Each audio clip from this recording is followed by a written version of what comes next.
2026 সালে অনেকে আমাকে কোশ্চেন করতেছে যে ভাই আমি 2026 সালে ইতালি ভিসার জন্য আবেদন করেছি। কেউ বলতেছে জানুয়ারি 12 তারিখে, কেউ বলতেছে ফেব্রুয়ারি 9 তারিখে, আবার কেউ বলতেছে যে ফেব্রুয়ারি 16 কিংবা 18। মানে এগ্রিকালচার, ডোমেস্টিক অ্যান্ড স্পন্সর ভিসার ক্যাটাগরিতে আবেদন করছে, বাট এখন পর্যন্ত তার কোনো রেজাল্ট আসতেছে না। এখন এখানে প্রতিনিয়ত মানুষজন ভিসা পাইতেছে। আমি যদি আপনাকে কয়েকটা স্ক্রিনশট দেখাই, এই স্ক্রিনশটগুলো দেখলে বুঝতে পারবেন যে কালকেও আমাকে মেবি 3জন আমাকে মেসেজ দিচ্ছে যে ভাই আলহামদুলিল্লাহ আমি ভিসা পাইছি। কেউ নাপোলি সিটি থেকে পাইছে, কেউ কাসেরতা থেকে পাইছে, অ্যান্ড আরেকটা মেবি মিলান সিটি থেকে পাইছে। সো প্রতিনিয়ত কিন্তু আমি এরকম আপডেট পাইতেছি। হ্যাঁ, আর ইতালির গভর্নমেন্টও অলরেডি নুডলসটা ইস্যু করা শুরু করে দিছে। এখন এখানে একটা জিনিস আপনাকে মাথায় রাখতে হবে, একটা জিনিস না আমি বলবো, দুইটা জিনিস আপনার মাথায় রাখতে হবে। সেটা, যারা আমরা ইতালি ভিসার জন্য আবেদন করি না কেন, এখানে শর্তগুলো কি সেটাকে আপনাকে বুঝতে হবে। দেখেন, ইতালি ভিসা আবেদন করলে ইতালি গভর্নমেন্ট কোথাও বলে না যে আপনি ভিসা আবেদন করলে কিন্তু আপনি রিসিভটা পাইলেই আপনি ইতালির নুডলসটা পাবেন, এটা কোথাও লেখা নেই, কিংবা কেউ শিওর দিয়ে বলতে পারবে না। এখন আপনারা যে দালাল চক্র কিংবা যাদের মাধ্যমে আবেদন করছেন না কেন, তারা হয়তো অনেকেই আপনাকে বলছে যে তোমার 2 মাস 3 মাস 6 মাসের ভিতর তোমার নুডলসটা আমরা উঠিয়ে দেবে। এখন সেই সব ক্ষেত্রে যদি আমি বলি, আপনার দালাল চক্র হয়তো এটা বলতে ভুলে গেছে যে ইতালি ভিসা আবেদন করলেই ভিসা ওঠে না। দেখেন, ইতালি গভর্নমেন্ট ওয়েবসাইটে কোথাও লেখে নেই যে আপনি ইতালি ভিসা আবেদন করলেই যে ভিসা পাবেন। দেখেন, আমি 2022, 23, 24, 25 অ্যান্ড ইদানিং স্টিল 26, এই 4 বছরের ভিসা কিংবা 5 বছরের ভিসা প্রসেসিংয়ের গাইড হিসেবে আমি কাজ করতেছি।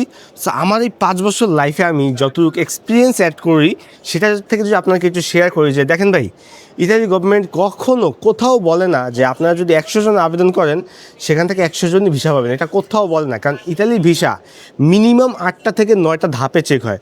আপনি ফর্ম ফিল আপ করবেন, সেখানে চেক হবে। ফর্ম পেরানোর মানে প্রি কমপ্লিট যেটা, সেটার পর আপনি যখন ক্লিক দিতে যাবেন সেখানে চেক হবে। ক্লিক দিয়ে শেষ করে যখন আপনি রিসিভটা পাবেন, পাওয়ার পর নুডলসটা ওঠার আগে একবার চেক হবে। নুডলসটা ওঠার পর আপনি যখন ওটা বিএফএস গ্লোবালে পাঠাবেন, সেইখানে আবার আরেকটা চেক হবে। বিএফএস গ্লোবাল থেকে ভিসা পাওয়ার পর আপনার মনে করেন যে শেষ। দেখছেন কতগুলো ধাপে চেক হয়। এখন যারা একেবারে 100 ডকুমেন্ট সাবমিট করে, তারা একমাত্র এই ধাপগুলো অনায়াসে পার করে নুডলসটা পেয়ে যায়। এবং আমি একটা জিনিস দেখলাম যে যারাই পর্যন্ত নুডলসটা পাইলো, তাদের সাথে আমি কথা বলে দেখলাম তাদের বেশিরভাগগুলোই তাদের ফ্যামিলি মেম্বারের মাধ্যমে আবেদন করছে। ফ্যামিলি মেম্বারের মাধ্যমে আবেদন করার প্লাস পয়েন্ট কি, যে তারা নিজে এখানে থাকে, এখানে থেকে সঠিক একটা মালিক খুঁজে। আর আপনি যদি দালাল কিংবা এজেন্সির মাধ্যমে আবেদন করেন, তারা কিন্তু একটা 2টা কাগজ নেয় না, তারা 100 কাগজ নেয়, 200 কাগজ নেয়। এখন তারা 200 কাগজ নিলে যে মালিক 1টা 2টা আবেদন করতে পারবে, সেই মালিকের কাছে 10টা আবেদন করে। 10টা আবেদন করলে ওই মালিকের ক্যাপাবিলিটি আছে, একটা মালিক চাইলেই এতগুলো লোক আনতে পারবে না। এটা ডিপেন্ড করবে তার ইনকামের উপর, তার এডিটের উপর, তার আরও অনেক কিছুর উপর ডিপেন্ড করবে। তো তিনি যদি 2জন লোক আনতে পারে, সেখানে যদি 10 জন আবেদন করে, তা বাকি 8 জন কোথায় যাবে? 8 জন 100% ক্যান্সেল যাবে। আর ফ্যামিলির লোক যেটা হয় যে আপনার ফ্যামিলির লোক, আপনার মামা চাচা খালা যেই হোক না কেন, তিনি শুধু আপনার জন্য আবেদন করে, তাই না? আপনার জন্য আবেদন করে, তার মানে তিনি একটা মালিক খুঁজছে ভালো, সেই মালিকের আন্ডার আপনার আবেদন করছে, তার মানে হওয়ার চান্স 100তে 100। হ্যাঁ, আর এখানে হওয়ার চান্স 100 এটা দিলেও একদম ভুল হয়। যে দেখেন, আপনার আগে অনেকে মনে করেন কি রিসিভটা পাইলে আপনি নুডলসটা পাবেন। আমাকে রিসেন্টলি কয়েকদিন কোশ্চেন করতেছেন যে ভাই আমি 2026 আবেদন করছি, আমি কি রিসিভটা পাইছি, এখন কি আমার নুডলসটা উঠবে কিনা, কিংবা নুডলসটা ওঠার চান্স কতটুকু। দেখেন, এখানে রিসিভটা পাওয়ার কোনো ম্যাটার না, রিসিভটা আপনি আবেদন করলে পাবেন, এটা স্বাভাবিক।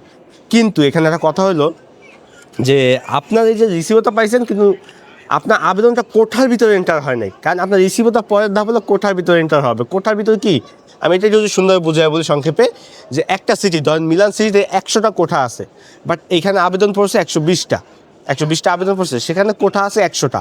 তো বাকি 20 জন কিন্তু মানে কি বাদ যাবে। 100টা কোঠা 120টা আবেদন পড়ছে, তার বাকি 20টা বাদ যাবে। তো এইটা প্রতিটা সিটিতে এই জিনিসটা হইতেছে। কিছু সিটিতে ওভারলোড আবেদন হয়েছে। গতকালকে আমি একটা ভিডিও দিয়েছি, হয়তো আপনারা দেখছেন, যে ডোমেস্টিক ক্যাটাগরিতে প্লাস অনেক আবেদন পড়ছে, মানে যা কোঠার থেকে 3 গুণ বেশি আবেদন পড়ছে। তো এই ক্ষেত্রে আমরা যদি এগ্রিকালচার বলি, এগ্রিকালচার অনেক আবেদন পড়ছে, বাট এগ্রিকালচার কিন্তু কোঠা বাড়ানো হয়েছে।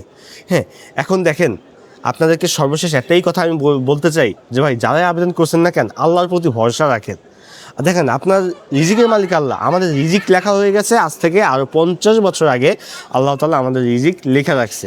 হ্যাঁ, সো আপনার রিজিকে কী আছে সেটা আপনি বলতে পারবেন না, কিন্তু আমার রিজিকে কী আছে সেটা আমি বলতে পারবো না। এখন আমরা চেষ্টা করছি, আল্লাহ তাআলা বলছে আপনি চেষ্টা করেন। হ্যাঁ, মিলিয়ে দেওয়ার দায়িত্ব তিনি। হয়তো অনেকেই বলে ভাই আমি 3 বার 4 বার 5 বার, ভাই মাধ্যম চেঞ্জ করেন। আমার রিসেন্টলি কয়েকদিন আগে আমি একটা ভাইয়ের সাথে কথা বললাম, তিনি বললো যে ভাই, মানে তিনি আমার কমেন্টে আর কি এসে রাগাই করলো, ভাই আমি হ্যাঁ আমার নিজের আপন চাচা থাকে, তার মাধ্যমে আমি 5 বার আবেদন করছি। ভাই এক মাধ্যমে কেন বারবার আবেদন করবেন? কারণ যেই মাধ্যম আপনার প্রথমবার কাগজ উঠাইতে পারে না, সেই মাধ্যম দ্বিতীয়বার কীভাবে কাগজ উঠাবে? আপনার এই জিনিসটা বুঝতে হবে। আপনার মাধ্যমটা চেঞ্জ করেন না, তাহলেই দেখবেন ইতালির গাইডলাইন অলরেডি আমার সব ইউটিউব চ্যানেলে দেওয়া আছে। তারপর আপনার কোশ্চেন করেন যে ভাই কীভাবে ইতালি যাব। এখন আমাদের যে মেন টপিক ছিল যে নুল্লস্তা ইস্যুর ক্ষেত্রে কিংবা আদার্স সেক্টরের ক্ষেত্রে, দেখেন নুল্লস্তা ইস্যু তখনই হবে যদি আপনি কোঠার ভিতরে এন্টার হন, তাহলে নুল্লস্তা পাওয়ার 99% চান্স আছে। হ্যাঁ, তারপর আপনার মালিক যদি ঠিক থাকে নুল্লস্তা পাওয়ার একটা চান্স আছে। আর সর্বোপরি আমি লাস্ট একটাই কথা বলবো, এগ্রিকালচার, ট্যুরিস্টিক, স্পন্সর, ডোমেস্টিক, এই 4টা ক্যাটাগরিতেই নুল্লস্তাটা শুরু হয়েছে এবং বাংলাদেশ ভিএফএস গ্লোবালে এগুলো প্রতিনিয়ত জমা হইতেছে। অ্যান্ড অনেকগুলো মানে এগ্রিকালচারে তো আমি প্রায় এই পর্যন্ত মানে 30 থেকে 40টার খবর পাইছি, শুধু ভিসাই পেয়ে গেছে। আমি খবর পাইছি, অ্যান্ড সবাই তার পাওয়ার পর আমার মেসেজ দিবে না। হ্যাঁ, তো আমি প্রতিনিয়ত পাইতেছি, কালকেও মেবি 3টা পাইছি। হ্যাঁ, তো প্রতিনিয়ত আমার কাছে আপডেট আসতেছে। এখন ভাই এই জিনিসটা আপনাকে বুঝতে হবে যে আবেদন করলে ভিসা পায় না। ইতালির ভিসা যদি 100 জন আবেদন করে, সেখান থেকে মাত্র বলা যায় 60 থেকে 70 জন ভিসা পায়, আর বাকিরা কিন্তু ভিসা পায় না। এটা স্বাভাবিক, এটা বাস্তবতা। হ্যাঁ, এটা বাস্তবতা মেনে নিতে হবে। এখন আপনার মনে করেন কি যে হ্যাঁ বাংলাদেশ থেকে সবথেকে বেশি আবেদন করে, অ্যান্ড বাংলাদেশ থেকে যদি 100 জন আবেদন করে, তো 100 জন তো ভিসা পাবে না। সেখান থেকে মাত্র 20 জন কিংবা উঠতে গেলে 30 জন ভিসা পাবে যদি বাংলাদেশে 100 জন আবেদন করে। কারণ বাংলাদেশিটা ম্যানুয়ালি যাচাই হয়, আর যখন ম্যানুয়াল যাচাই হয় তখন কিন্তু সেইটা অনেকটা কড়াকড়ি হয়। এখন আজ পর্যন্ত কেউ আমার বলতে পারবেন এই ভিডিওর নিচে দেখি কেউ কমেন্ট করেন কি না, যে যারা এই ভিডিওটা হয়তো অনেক মানুষ দেখবেন, আমি দেখি কারো কমেন্ট পাই কি না, যে আপনারা কোনো মালিকের মাধ্যমে কিংবা কোনো দালালের মাধ্যমে আবেদন করছেন, সেই দালাল আপনারা বলছে যে আপনার আবেদন ক্যান্সেল হয়ে গেছে, তাই আপনার টাকা ফেরত দিছে। এরকম কারো হয়েছে কিনা আমার জানাবেন, কারণ আমি আজ পর্যন্ত এরকম লোক দেখি নাই। এখন দেখেন দালাল চক্র আপনার সাথে যে প্রতারণা করে, যে আপনার সাথে কাগজ নেয়, কথা বলে যে হ্যাঁ সমস্যা নাই, তোমার 6 মাস হয়তো কাগজ উঠে দিব। 6 মাস 8 মাস পর দেখে যে আপনার কাগজ উঠে না, তখন বলে তুমি চিন্তা নিও না, আমি তোমার পরের বছর আবেদন করে দিতেছি। এখন দেখেন ওরা কিন্তু আপনাকে ঘুরাবে, কারণ আপনার টাকা দিয়ে দিছেন।